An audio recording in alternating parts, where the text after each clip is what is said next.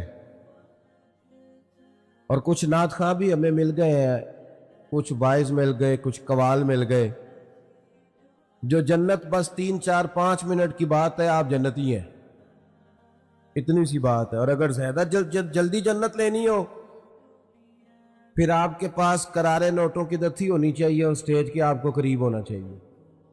پھر تو بالکل اسی وقت نام بھی یاد کر لیا جاتا ہے اور عشق رسول کی ڈگری بھی بانٹ دی جاتی، پھر تو بالکل قریب ہے. بھائی ام حسبتم ان تدخلوا الجنہ، اللہ تو فرماتا ہے تم آسان سمجھتے ہو جنت میں چلے جاؤ گے. یہ تو بڑا مشکل کام تھا، لیکن یہاں فٹافٹ ہی لوگ اس پر سوار ہو گئے. حضرت ابوبکر صدیق کو آپ دیکھیں، حضور نے ایک دن پوچھا، یوں صحابہ کی صفیں، پوچھا آج کسی نے روزہ رکھا ہے؟ عرض کی حضور میں نے رکھا ہے. فرمایا آج کسی نے مسکین کو کھانا کھلایا ہے؟ یا رسول اللہ میں نے کھلایا ہے. آج کسی نے کوئی جنازہ پڑھا ہے؟ یا رسول اللہ میں نے پڑھا ہے. حضور نے فرمایا ابو بکر یہ جو صلاحیتیں تیرے اندر ہیں نا، اگر کسی بندے میں جمع ہو جائے نا تو اللہ تعالیٰ اسے جنت ہی عطا فرماتا ہے، اس کا لازمی نتیجہ جنت ہے. یہ دیکھیں جنازہ بھی پڑھ رہے ہیں، جو نبی کریم کی نوکری ہے وہ اپنی جگہ پہ قائم ہے، جنازے بھی ہیں، صدقات بھی ہے، خیرات. اس کے بعد آپ دیکھیں حضرت عمر فاروق رضی اللہ تعالیٰ عنہ فرماتے ہیں ایک بوڑھی اماں کا کام بھی کر آتے تھے حضرت صدیق اکبر گھر کا جا کے، اس کے برتن بھی مانج آتے تھے. برتن بھی کون؟ امیر المومنین، خلیفہ وقت. جب آخرت کے لیے نیکیاں کٹھی کرنی ہو نا جھاڑو کے ساتھ، پھر جذبہ اور ہوتا ہے. اس بوڑھی کے برتن بھی مانج آتے، اس کے گھر میں جھاڑو بھی دے آتے، اسے روٹی بھی کھلاتے. اور حضرت عمر فرماتے ہیں عجیب نظارہ میں نے دیکھا. جناب صدیق اکبر کے وصال کو تیسرا دن تھا اور میں عصر کی نماز کے بعد مسجد نبوی شریف میں بیٹھا تھا.